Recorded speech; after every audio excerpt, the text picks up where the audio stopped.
Morning fusion solar technology సమర్పిస్తున్న business breakfast షోకి స్వాగతం.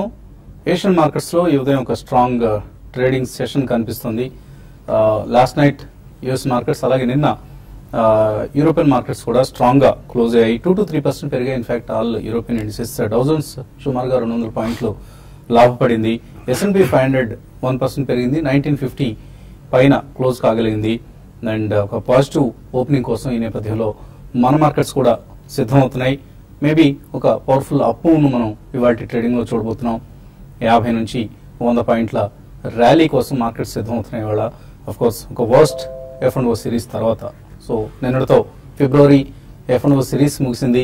చాలా వర్స్ట్ సిరీస్ గా చెప్పుకోవచ్చు. ఈ మధ్య కాలంలో 2007 తర్వాత ఇటువంటి ఫిబ్రవరిని మనం ఎన్నడూ చూడలేదని చెప్పుకోవాలి. సెంటిమెంట్ చాలా బేరిష్ గా మారిపోయింది. నిఫ్టీ 7000 లెవెల్ కు దిగువన ముగించింది 6970 దగ్గర ఫిబ్రవరి సిరీస్ లో. సో ఇండియన్ మార్కెట్స్ క్లియర్ గా అండర్ పెర్ఫార్మ్ చేస్తున్నాయి.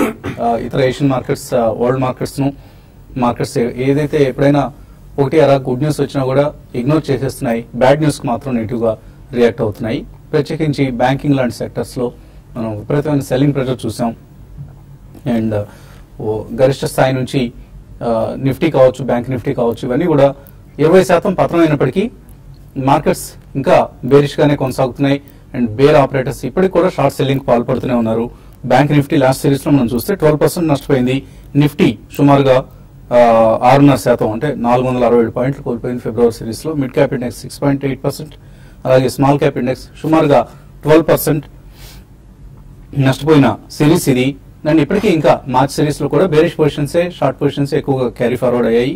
రోలోవర్స్ పరిస్థితి చూస్తే 67%, 3 months యావరేజ్ నిఫ్టీకి సంబంధించి 71% అయితే 67% పొజిషన్స్ క్యారీ ఫార్వర్డ్ అయ్యాయి రోలోవర్స్. అలాగే ఈ సిరీస్ ప్రారంభం రోజు పాజిటివ్ గా ఉండబోతోంది. బట్ ఇది ఫిజిల్ అవుట్ అవుతుందా, నిలబడుతుందా అన్నది ఎల్లుండి అంటే మండే రోజు మనం చూడబోతున్న బడ్జెట్ మీద ఆధారపడి ఉంటుంది. ఎటువంటి బడ్జెట్ ను ఆర్థిక మంత్రి అరుణ్ జైట్లీ ప్రవేశపెడతారు. 3.5% ఇది ఇప్పుడు అందరూ జపిస్తున్న మంత్రం ఇది. సో 3.5% కి ఫిస్కల్ డెఫిసిట్ ను కుదించగలుగుతారా, అలాగే వచ్చే ఏడాదికి సంబంధించి 3% ఫిస్కల్ డెఫిసిట్ ను ఫిగర్ ను ఆయన మెన్షన్ చేయగలుగుతారా, అంతటి శక్తి సామర్థ్యాలు అరుణ్ జైట్లీ దగ్గర ఉన్నాయన్నది అందరూ ఆసక్తిగా గమనిస్తున్న అంశం. అన్నిటికంటే ప్రధానంగా గమనిస్తుంది ఫిస్కల్ డెఫిసిట్. ఈసారి మళ్ళీ ఫిస్కల్ డెఫిసిట్ మరొకసారి ప్రాధాన్యత సంతరించుకుంటున్న సమయం కూడా ఇది. సో మనం ఫిబ్రవరి సిరీస్ లో చూసాం. ఎనర్జీ కావచ్చు, రియాలిటీ కావచ్చు, బ్యాంకింగ్ కావచ్చు, ఇలా most of the sectors, even IT, pharma, అన్ని సెక్టర్స్ నష్టపోయిన సిరీస్ ఇది. చాలా బిగ్ సెల్లింగ్ మనం FIS నుంచి చూసాం. ఆల్మోస్ట్ 8000 crores పైగా సెల్లింగ్ FIS నుంచి మనం చూసాం. అండ్ నిన్న కూడా మనం బహుశా ఎక్స్పైరీ ఫ్యాక్టర్ కావచ్చు, చాలా పెద్ద సెల్లింగ్ ఫిగర్ వచ్చింది మనకు. 1466 crores వర్త్ స్టాక్స్ ను FIS క్యాష్ మార్కెట్స్ లో అమ్మారు. And domestic institutional investors only 800 crores కొన్నారు. అలాగే FIS బాండ్ మార్కెట్స్ లో కూడా చాలా భారీగా అమ్ముతూ వస్తున్నారు. లాస్ట్ 4-5 సెషన్స్ కనుక మనం చూస్తే, ట్రేడింగ్ సెషన్స్ బాండ్ మార్కెట్స్ లో 5079 కోట్ల రూపాయల వర్త్ బాండ్స్ FIS అమ్మారు. సో ఇటు ఈక్విటీస్ లో అమ్ముతున్నారు, అటు బాండ్ మార్కెట్ లో అమ్ముతున్నారు. FIS సెల్లింగ్ ఎప్పటికీ ఆగుతుంది అనేది మనం చూడాల్సిన పరిస్థితి. ఎందుకంటే వరల్డ్ ఓవర్ ఒక రిసెషనరీ కండిషన్స్ ఏర్పడుతున్నాయని ఆర్థిక నిపుణులు చెప్తున్నారు. సో ఈ రిసెషన్ నుంచి వరల్డ్ ఎకానమీస్ బయటపడగలిగితేనే ఈక్విటీస్ మార్కెట్ లో మనం గ్రోత్ చూడగలుగుతాం. సో చాలా కేర్ఫుల్ గా ఉండాల్సిన సమయం ఇది. అండ్ మార్చ్ సిరీస్ సంబంధించి 5 వారాల సిరీస్ ఇది. మార్చి 31 వరకు ఉంది ఈ సిరీస్. సో చాలా లాంగెస్ట్ సిరీస్ గా చెప్పుకోవచ్చు. అండ్ గ్లోబల్ క్యూస్ ప్రస్తుతానికి పాజిటివ్ గా కనిపిస్తున్నా, మనం షార్ట్స్ ఎక్కువగా బిల్డ్ అయిన సిరీస్ ఇది. సో మేబీ షార్ట్ కవరింగ్ లాంటిది వచ్చి ఈ సిరీస్ ప్రారంభం కొంత పాజిటివ్ గా ఉండొచ్చు, లేదు బడ్జెట్ ను బట్టి, బడ్జెట్ లో ఉండే నిర్ణయాలను బట్టి నెగిటివ్ గాను మారచ్చు. సో ఎవరు ఇలా ఉంటుంది ఈ సిరీస్ అని యథమితంగా తేల్చి చెప్పలేని పరిస్థితి. వర్స్ట్ అయిపోయింది అని అనుకోలేం, అలా అని చెప్పేసి మరీ బేరిష్ గాను ఉండలేం. ఎందుకంటే బడ్జెట్ ఏదైనా కొంత పాజిటివ్ సర్ప్రైజ్ ఇవ్వగలిగితే, ఒక చక్కటి బడ్జెట్ ని కనుక అరుణ్ జైట్లీ ప్రవేశపెట్టగలిగితే మార్కెట్స్ పాజిటివ్ గా కూడా రియాక్ట్ కావచ్చు. సో అందరూ హ్యాండ్స్ క్రాస్డ్, చాలా ఉత్సుకతతో ఆసక్తిగా ఎదురు చూస్తున్న బడ్జెట్ సమయం ఇది. ఈ పరిస్థితి నుంచి మనం ఎలా బెనిఫిట్ కావాలో అనలిస్ట్ వివరిస్తారు. సో ఇటువంటి ఎక్స్పెక్టేషన్స్ మార్కెట్ నుంచి ఉన్నాయి బడ్జెట్ కి సంబంధించి. ఇది ఒక 1 day 2 day ఈవెంట్ గా మిగిలిపోతుందా, లేకపోతే దీని ప్రభావం రాబోయే రోజుల్లో మరింతగా ఉండబోతుందా? బేసికలీ బడ్జెట్ ప్రభావం అంతగా ఉండడం ఓవరాల్ గా మనకి కార్పొరేట్ రిజల్ట్స్ మనకి మార్చ్ ఎండింగ్ రిజల్ట్స్ ఎలా ఉంటాయి దాని మీద ఓవరాల్ మార్కెట్ షేప్ అవుతుందండి. బట్ అట్లీస్ట్ సెంటిమెంట్ పరంగా బడ్జెట్ లో ఏదన్నా కొద్దిగా పాజిటివ్ న్యూస్ వస్తే తప్పకుండా కొంచెం సెంటిమెంట్ మెరుగే అవకాశం కనిపిస్తోంది. ఎందుకంటే మనకి నిన్న నుంచి కొద్దిగా నేషనల్ ఛానల్స్ అన్నిట్లో కూడా వార్తలు వెలువడుతున్నాయండి. అంటే దేర్ ఆల్ గెస్ వర్క్స్ అనే చెప్పాలి. మనకి 3 lakhs దాకా ఇన్కమ్ ట్యాక్స్ లిమిట్ పెంచుతారనేది, fiscal deficit definitely they will stick to what they have said అని కూడా చెప్తున్నారు. బట్ ఒకవేళ జరిగితే ప్రాబ్లీ క్రెడిట్ రేటింగ్ ఏజెన్సీస్ గురించి కొద్దిగా పాజిటివ్ సెంటిమెంటే ఉండొచ్చు. And growth can wait. మనం రైల్వే బడ్జెట్ లో చూసామండి, లేనిపోని హంగులన్నీ ప్రకటించకుండా policy and implementation and better service delivery అనేది వాళ్ళు స్ట్రెస్ చేశారు. ప్రాబ్లీ మన బడ్జెట్ లో కూడా అదే ఉండొచ్చు. ఎందుకంటే ఆఫ్ బడ్జెట్ చాలా ఇంప్లిమెంటేషన్ ఆఫ్ ప్రాజెక్ట్స్ కూడా క్లియర్ చేస్తే కొంచెం మన గ్రోత్ అనేది ఫాస్ట్ ట్రాక్ అవుతుందనే ఆలోచన అందరిలో ఉంది. కాబట్టి బడ్జెట్ అనేది ఒక ఈవెంట్ గా మారిపోతుందండి. నెక్స్ట్ 1 or 2 days లో బడ్జెట్ అయిన తర్వాత కూడా I think market will come back to normalcy. But overall sentiment కి కొద్దిగా బూస్టర్ ఇచ్చే ఏదైనా డోసెస్ ఉంటే మాత్రం బడ్జెట్ లో ఐ థింక్ సెంటిమెంట్ పరంగా కాస్త మార్కెట్ పతనం ఆగే అవకాశం ఎక్కువ కనిపిస్తుంది. సో మార్చ్ సిరీస్ సంబంధించి మీరు ఎటువంటి పొజిషన్స్ రికమెండ్ చేస్తారు? లాంగ్ పొజిషన్స్ రికమెండ్ చేస్తారా, లేదా ఇంకా ఇక్కడ కూడా ఈ లెవెల్స్ దగ్గర కూడా షార్ట్ పొజిషన్స్ క్రియేట్ చేసుకోవచ్చా? డెఫినెట్లీ మార్కెట్ పొజిషన్ చూస్తే కనుక సెల్ ఆఫ్ ర్యాలీస్ గానే మనం చెప్పుకోవచ్చండి ఈ స్టేజ్ లో కూడా. బేసికలీ మనం నిన్న బ్యాంక్ నిఫ్టీ మొన్నటి స్వింగ్ లో ఏదైతే ఉందో 13,810 అది కూడా క్రాక్ అవుట్ అని చేసాం. సో బ్యాంక్ నిఫ్టీలో ఇంకా కొద్దిగా వేరియేషన్స్ ఉందని చెప్పొచ్చు. బట్ నిఫ్టీ చూస్తే కనుక లాస్ట్ వీక్ లో ఏదైతే ఉందో 6960 ప్రాబ్లీ ఆ లెవెల్లోనే నిన్న మనం కిందకి రావటం చేసాం. అండ్ అగైన్ కొంత ఒక 10 points పైకి క్లోజ్ అవటం చేసాం. సో ప్రాబ్లీ నిఫ్టీ కొద్దిగా అవుట్ పర్ఫార్మ్ చేస్తుందని చెప్పొచ్చు బ్యాంక్ నిఫ్టీతో కంపేర్ చేస్తే. అది కూడా డౌన్ సైడ్ గా మనం పరిగణించవచ్చు. సో డెఫినెట్ గా మనకైతే షార్ట్ పొజిషన్స్ చాలా రోల్ ఓవర్ అయినట్టు తెలుస్తుంది మనకి. ఐ థింక్ హెవీ షార్ట్స్ మనకి రోల్ ఓవర్ అయినాయి కాబట్టి మేబీ ఏమాత్రం కొంచెం పాజిటివ్ న్యూస్ గ్లోబ్ నుంచి కానీ లేకపోతే ఇంటర్నల్లీ ఏదైనా వచ్చినా కూడా డెఫినెట్ గా హెవీ షార్ట్ కవరింగ్ వచ్చే ఛాన్స్ ఉంది. బట్ ఐ థింక్ ఆ షార్ట్ కవరింగ్ మనం ఓన్లీ ఎగ్జిట్ తీసుకోవటాకే మనం యూజ్ చేసుకోవాలి. And maybe put options, out of the money put options మనం తీసుకోవడానికి ప్రయత్నించాలి. సో 7237 అనేది మనకి నిఫ్టీలో 20-day మూవింగ్ యావరేజ్. సో ఏమాత్రం ర్యాలీ వచ్చి మార్కెట్ ఒక 150-200 points పెరిగితే కనుక అక్కడ again we have to take 7000 put options గా చెప్పుకోవచ్చు. బట్ ఈ స్టేజ్ లో 7258 ఏదైతే ఉందో ప్రీవియస్ స్వింగ్ హై, అది స్టాప్ లాస్ మనం పెట్టుకోవాలి. అదేవిధంగా బ్యాంక్ నిఫ్టీ చూస్తే కనుక మనకి నిన్నటి క్లోజింగ్ తోటి ఎప్పుడైతే మనం 13,810 కింద క్లోజ్ అయ్యామో ప్రాబ్లీ న్యూ లెవెల్స్ ఏవైతే మంత్లీ చార్ట్స్ లో ఉన్నాయో 12,738 ఓపెన్ అప్ అయిపోయినాయి. సో డెఫినెట్ గా ఇక్కడ నుంచి కూడా ఒక 800 to 900 points డౌన్ సైడ్ వెళ్లే ఛాన్స్ ఉంది బ్యాంక్ నిఫ్టీ కాబట్టి. సో ఇది కూడా సెల్ ఆన్ ర్యాలీస్ గానే మనం పరిగణించవచ్చు. ఇన్ఫాక్ట్ మనం గత 2-3 రోజులుగా కరెంట్ కొద్దిగా సెల్ చేసి కరెంట్ ప్రైస్ లో అదేవిధంగా కొద్దిగా పుల్ బ్యాక్ వస్తే సెకండ్ ప్రైస్ పాయింట్ గా సెల్ చేయమని చెప్తున్నాం. ఐ థింక్ ఈ రోజు ఇప్పటి కూడా అదే valid. And market pull back వస్తే కనుక ప్రాబ్లీ 14,207 దాకా వెళ్లే ఛాన్స్ ఉంది బ్యాంక్ నిఫ్టీ. అంటే ఇక్కడ నుంచి కూడా ఒక 500 to 700 points అప్ సైడ్ వెళ్లే ఛాన్స్ ఉంది. సో ఇది మైండ్ లో పెట్టుకుని బేసికలీ ఐ థింక్ మనం we should use 2 price points to cell bank Nifty. అదేవిధంగా 14,559 ఏదైతే ఉందో 20-day మూవింగ్ యావరేజ్ అదో క్రూషియల్ రెసిస్టెన్స్ గా ఉంటుంది. సో డెఫినెట్లీ రెండు ఇండస్ట్రీస్ కూడా సెల్ ఆన్ ర్యాలీస్ గానే చెప్పుకోవచ్చు. రైల్వే బడ్జెట్ నిన్న సురేష్ ప్రభు ప్రవేశపెట్టారు. రైల్వే బడ్జెట్ నుంచి కొన్ని స్టాక్స్, కొన్ని కంపెనీలు బెనిఫిట్ అయ్యే అవకాశాలు ఉన్నాయి. ఆయన బడ్జెట్ లో అనౌన్స్ చేసిన ప్రకటనను బట్టి చూస్తే 50% మోర్ ఎలక్ట్రిఫికేషన్, ఇప్పుడున్న స్థాయి నుంచి ఎలక్ట్రిఫికేషన్ రైల్వే లైన్ల విద్యుదీకరణను 50% పెంచుతా ఉన్నారు. దీని కారణంగా KEC International, Kalpataru power transmission, Siemens, Alstom ఇటువంటి కంపెనీస్ కి లాభం చేకూరే అవకాశం ఉంది. వాళ్ళ టాప్ లైన్స్ పెరిగే అవకాశం ఉంది. అలాగే ఫ్రైట్ ఛార్జెస్ పెరగలేదు. అండ్ లోకోమోటివ్ ఫ్యాక్టరీస్ 2 పెడతా ఉంటున్నారు కాబట్టి BHEL, BEML అండ్ కౌంటర్స్ లాభపడే అవకాశం ఉంది. రాబోయే ఏడాది వ్యవధిలో ఇదేదో ఇప్పటికప్పుడు అయిపోతుంది కాదు, మేబీ 1 to 3 years పడతాయి ఇటువంటి ప్రాజెక్ట్స్ సాధారణంగా. అలాగే సర్వేలెన్స్ కోసం ఎక్కువ CCTVని రైల్వే స్టేషన్ లో పెడతా ఉంటున్నారు కాబట్టి జికామ్ ఎలక్ట్రానిక్స్ లాంటి కంపెనీస్ కి లాభం చేకూరే అవకాశం ఉంది. బయో టాయిలెట్స్ 17,000 బయో టాయిలెట్స్ ను ట్రైన్స్ లో ఇన్స్టాల్ చేస్తూ ఉంటున్నారు. దీనివల్ల సహ్యాద్రి ఇండియా, స్టోన్ ఇండియా లాంటి కంపెనీస్ లాభపడే అవకాశం ఉంది. ఎలివేటెడ్ రైల్ కారిడార్స్ రాబోతున్నాయి. ఎలాంటి HCC, గ్యామన్ ఇండియా, అలాగే NCC, సింప్లెక్స్ ఇన్ఫ్రా లాంటి కంపెనీస్ లాభపడే అవకాశం ఉంది. సో ఈ కౌంటర్స్ లో ఎప్పుడైనా తగ్గినప్పుడు మనం కొద్దిగా బయింగ్ చేస్తే maybe next 1 to 3 years period లో రిటర్న్స్ బాగుండే అవకాశం ఉంది. అండ్ బడ్జెట్ డే రాబోతోంది. ఇంకొక మేబీ 2 రోజుల వ్యవధి మాత్రమే ఉంది. సోమవారం రోజు బడ్జెట్ ప్రవేశపెట్టబోతున్నారు. ఈ బడ్జెట్ పై ఎనర్జీ సెక్టర్ ఎటువంటి ఆశలు పెట్టుకుంది? ఈ అంశాన్ని Power Mech chairman and managing director Sajja Kishore Babu మనకు వివరిస్తారు.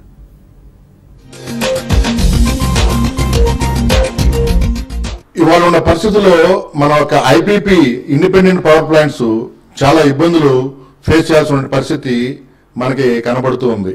బడ్జెట్ లో ఫ్యూల్ అరేంజ్ చేయటం, గ్యాస్ అరేంజ్ చేయటం, కోల్ అరేంజ్ చేయటం ఇలాంటివన్నీ కల్పించి వీళ్ళు ఏ ఫైనాన్షియల్ ఇన్స్టిట్యూషన్ దగ్గర నుంచి లోన్స్ తీసుకున్నారో వాళ్ళకి చక్కగా ఆ పేమెంట్ సైకిల్ స్టార్ట్ అయితే మంచిగా ఉంటుందని. ఇది కాకుండా డిస్కామ్ కంపెనీ వాళ్ళు టైంకి పేమెంట్ చేయకపోవడం వలన కొన్ని రాష్ట్రాల్లో ఇండిపెండెంట్ పవర్ ప్లాంట్స్ వాళ్ళు బాగా సఫర్ అవుతున్నట్టు తెలుస్తుంది. ఇదే కాకుండా ఏవైతే పవర్ ప్లాంట్స్ అనౌన్స్ చేయడం జరిగిందో వాటిని ఇమీడియట్ గా NTP notice to proceed power ministry ముందుకొచ్చి ఎంబటే వాటిని స్టార్ట్ చేస్తే చక్కగా మనకి నెక్స్ట్ మన ఒక short fall in power generation immediate గా జరిగే అవకాశం ఉందని చెప్పి చెప్పడం జరుగుతుంది.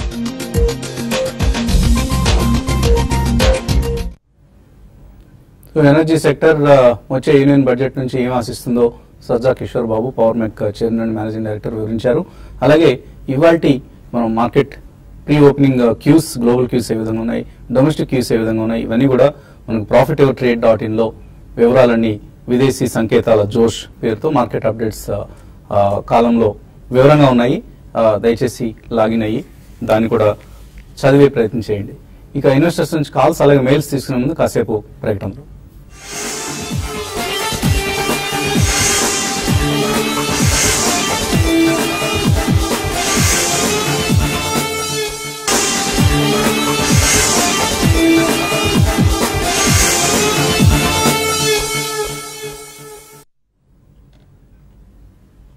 ఫ్యూజన్ సోలార్ టెక్నాలజీ సమర్పిస్తున్న బిజినెస్ బ్రేక్ఫాస్ట్ షోకి తిరిగి స్వాగతం. 2016 మార్కెట్లన్నిటికీ బహుశా బ్యాడ్ గా ఉండొచ్చు కాక, కానీ విజయ్ మాల్యాకి మాత్రం ఒక బంపర్ బొనాంజా లభించింది.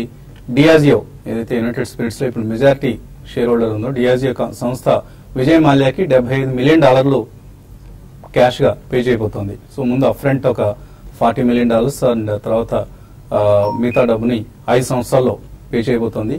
సో చక్కగా ఈ డబ్బుతో విజయ్ మాల్యా గారు ఇంగ్లాండ్ వెళ్ళబోతున్నారు. ఇప్పుడు ఆయన కంపెనీని, షేర్ హోల్డర్స్ ని అందరినీ ముంచేసి, బ్యాంకుల్ని అన్నింటినీ ముంచేసి చక్కగా ఇప్పుడు ఇంగ్లాండ్ వెళ్లి సెటిల్ అయ్యి తన రిటైర్మెంట్ జీవితాన్ని చక్కటి బికినీ భామలతో గడిపే అవకాశాన్ని డియాజియో అందిస్తోంది.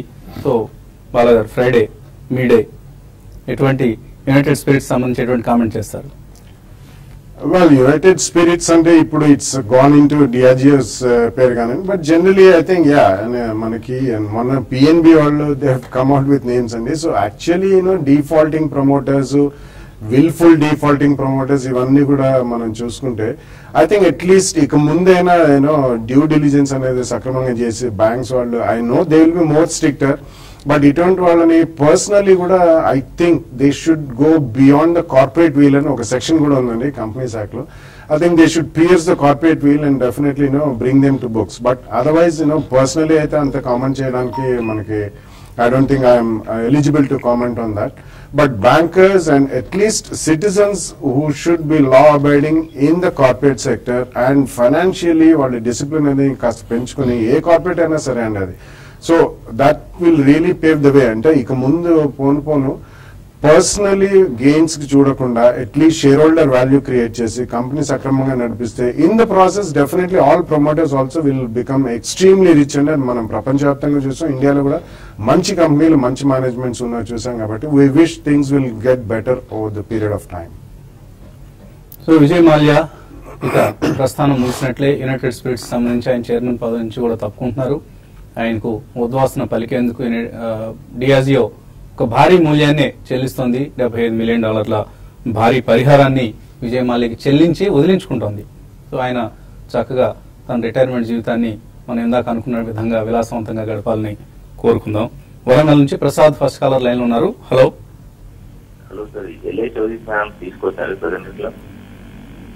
ఎల్ఐసి హౌసింగ్, మీరు ఒక కౌంటర్ అడుగుతుంటారు ఎప్పుడు, ఏంటి విశేషం? ఈ కౌంటర్ లో ఉండాలనుకుంటున్నారు జీవితాంతం? ఓకే, వరంగల్ నుంచి ప్రసాద్ గారు ఎల్ఐసి హౌసింగ్ ఫైనాన్స్ సంబంధించి ఎటువంటి సలహా ఇస్తారు?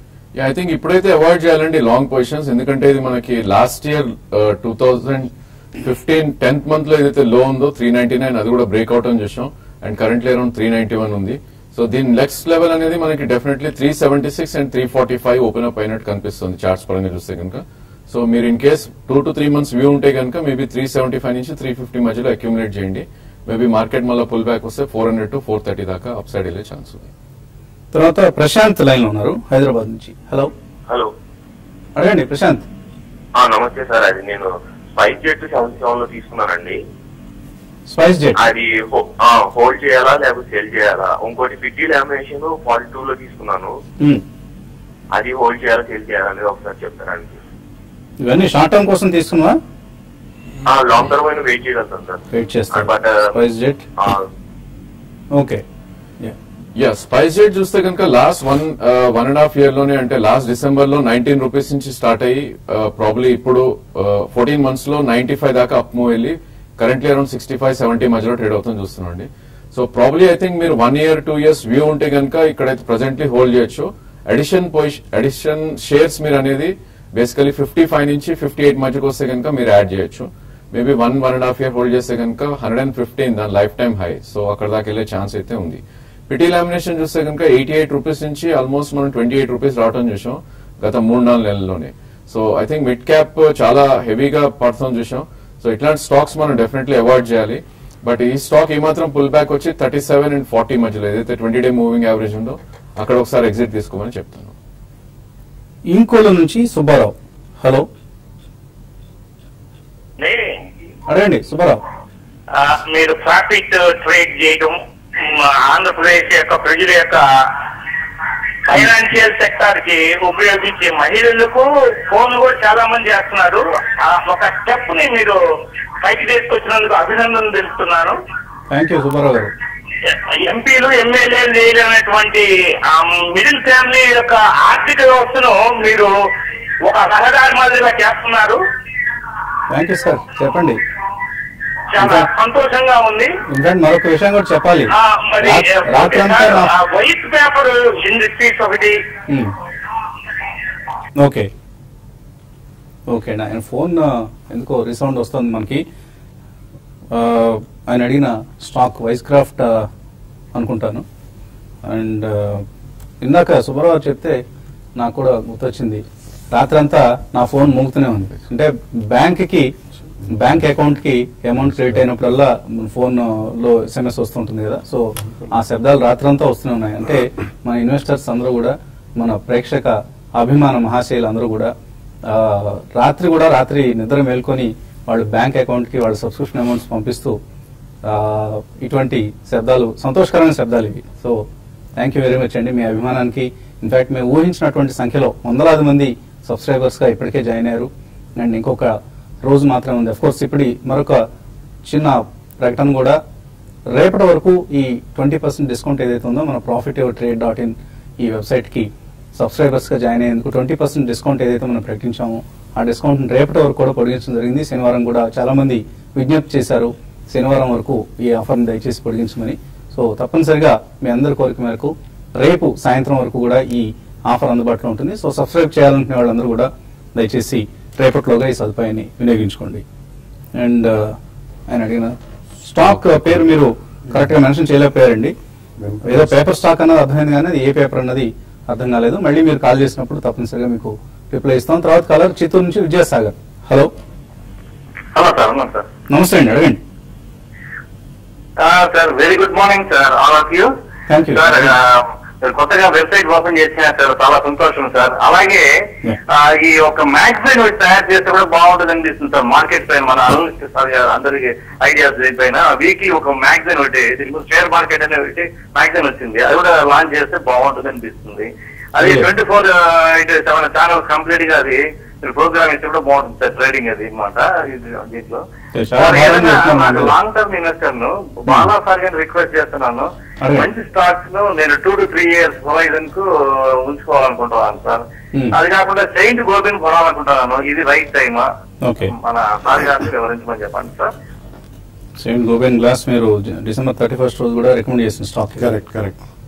Yeah, definitely మంచి స్టాక్ అండి. Actually it's one of the oldest companies in the corporate history of the world కూడా అని చెప్పుకోవచ్చు అండి. Almost about 350 years plus old company, French company. Glass మనకి రకరకాల గ్లాస్ అండి. ఈ మధ్య కన్స్ట్రక్షన్ లో మనం మెజారిటీ గ్లాస్ చూస్తున్నాం అండ్ చాలా స్పెషాలిటీ గ్లాసులు కూడా చేస్తారు వాళ్ళు. So Saint Gobain building material products manufacturing లో ఉంది ఇండియాలో. 75% ఫ్రెంచ్ కంపెనీ చేతిలో ఉంది. అరౌండ్ 35 to 40 రేంజ్ మధ్యలో ఉందండి. మీరు 2-3 years వ్యూ అంటున్నారు కాబట్టి డెఫినెట్లీ మీరు ఫస్ట్ ప్రైస్ పాయింట్ లో ఇక్కడ కొనొచ్చండి. కొద్దిగా ఓపిక ఉంచుకుంటే తప్పకుండా మంచి గెయిన్స్ వచ్చే అవకాశం ఉంది. అలా మీరు multi baggers and long term investments ఏదైనా అంటున్నారు, కొద్దిగా ఆగండి. మనకి ఫార్మస్యూటికల్స్, ఐటీ కాకుండా automobile sector, non banking financial services companies, ఇతరత్ర కొన్ని కెమికల్ కంపెనీస్, ఇవన్నీ కూడా మన వెబ్సైట్ ద్వారా తరచుగా తెలియజేస్తుంటాం almost weekly and every fortnightly. So definitely మీరు అది ఫాలో అయితే I think you will get the best of the ideas. So ఈ రంగాలన్నిటి నుంచి ఒక్కొక్క వారం ఒక్కొక్క షేర్ ను బాగా రికమెండ్ చేయబోతున్నారు. అలాగే అఫ్ కోర్స్ కుటుంబరావు గారు, శేష్ గారు వీళ్ళందరూ మీకు అవసరమైన ఇన్వెస్ట్మెంట్ రికమెండేషన్స్ ఇవ్వబోతున్నారు. దయచేసి సబ్స్క్రైబర్స్ గా జాయిన్ అయ్యేందుకు ప్రయత్నించండి. రవికుమార్ అడుగుతున్నారు, ఆయన సబ్స్క్రైబ్ చేశారట 1 year కోసం, కానీ ఇంతవరకు కన్ఫర్మేషన్ రాలేదంటున్నారు. కొద్దిగా ఇంకొక 2-3 days కొద్దిగా ఈ సిస్టమ్ అంతా కూడా సెటరేట్ చేసే పరిస్థితులు ఉన్నామండి. కాబట్టి ఏమీ గాబరపడద్దు. అందరికీ ఎవరెవరైతే సబ్స్క్రైబర్స్ గా జాయిన్ అయ్యారో అందరికీ కూడా కన్ఫర్మేషన్స్ వస్తాయి. 1st తేదీ నుంచి అంటే March 1వ తేదీ నుంచి అందరికీ SMS రూపంలో, ఈమెయిల్ రూపంలో కూడా రికమెండేషన్స్ ఉంటాయి. ఎవరు కూడా గాబరపడద్దండి. వెంకటరామరెడ్డి అడుగుతున్నారు, Ambuja cements, Rallis India, Coromandel International, ఈ 3 కూడా ఫండమెంటలీ మంచి కంపెనీలైనా 2 సంవత్సరాలు హోల్డ్ చేసే ఉద్దేశంతో కొనుక్కోవచ్చా? యా, ఫండమెంటలీ మంచి కంపెనీలే అండి 3 కూడా. Coromandel international in fact actually agri రంగంలో పైనీర్ అనే చెప్పుకోవాలి. మురుగప్ప గ్రూప్ కంపెనీకి చెందిన one of the flagship companies. Gromor అనేది వాళ్ళు ఈవెన్ రీటైలింగ్, అగ్రి రీటైలింగ్ లో కూడా చాలా స్ట్రాంగ్ ఉన్నారు. రాలీస్ ఇండియా కూడా అగ్రో కెమికల్స్ లో one of the biggest and best companies అండి. లాస్ట్ 2 years మాన్సూన్ బాగాలేదు. మెటాహిలిక్స్ అని ఒక కంపెనీని కూడా వాడు అక్వైర్ చేస్తారు seeds. I think all the 3 are good companies. Gujarat Ambuja కొద్దిగా it will take some more time, but 3 కూడా ఒక 2-3 ప్రైస్ పాయింట్స్ లో విత్ 2-3 year వ్యూ కొనుక్కోవచ్చు. శరణ్ అనంతపురం నుంచి అడుగుతున్నారు, బాలాగారు చెప్పారు 1 script is enough to change one's life అని అన్నారు. ఆ 1 script ని నా లైఫ్ చేంజ్ అయ్యే విధంగా రికమెండ్ చేయమంటున్నారు. సో ప్రతి వారం ఒక స్క్రిప్ట్ రికమెండ్ చేస్తారండి. సో వాటిలో ఏ స్క్రిప్ట్ మీ లైఫ్ ని టర్న్ చేయబోతోంది అన్న అంశం మనం ఇప్పుడే చెప్పలేము. ఇదే గ్యారంటీగా చేస్తుంది మీ లైఫ్ అని. సో ఎవరి అందుకనే ఒక బాస్కెట్ కొనుక్కోమని కూడా చెప్పాం. We don't know, nobody knows anything. So a script in fact మనం కొనుక్కున్న 10 scripts లో లేదా 20 scripts లో ఏ స్క్రిప్ట్ మనకు ఫార్చ్యూన్ ని, సంపదని సృష్టించి పెడుతుంది, అదృష్టాన్ని తలుపు తట్టిస్తుంది అన్న అంశం మనం చెప్పడం కష్టం. కానీ సాధ్యమైన రికమెండేషన్స్ లోంచి సాధ్యమైన కంపెనీస్ కొనుక్కోగలిగితే మీ పోర్ట్ఫోలియో డైవర్సిఫైడ్ అవుతుంది, రిస్క్ డైవర్సిఫికేషన్ జరుగుతుంది, వెల్త్ క్రియేషన్ ఈజీ అవుతుంది. సాధ్యమైనంత ఎక్కువ సేవింగ్స్ ని ఈక్విటీ మార్కెట్స్ కి మా రికమెండేషన్స్ ద్వారా మీరు ఇన్వెస్ట్ చేసేందుకు ప్రయత్నం చేయండి. డెఫినెట్లీ మిమ్మల్ని అందరినీ కోటీశ్వరులను చేయటమే మా లక్ష్యం. సో ఇది వాటి బిజినెస్ బ్రేక్ఫాస్ట్. మధ్యాహ్నం స్మార్ట్ ఇన్వెస్టర్ లో మళ్ళీ కలుద్దాం.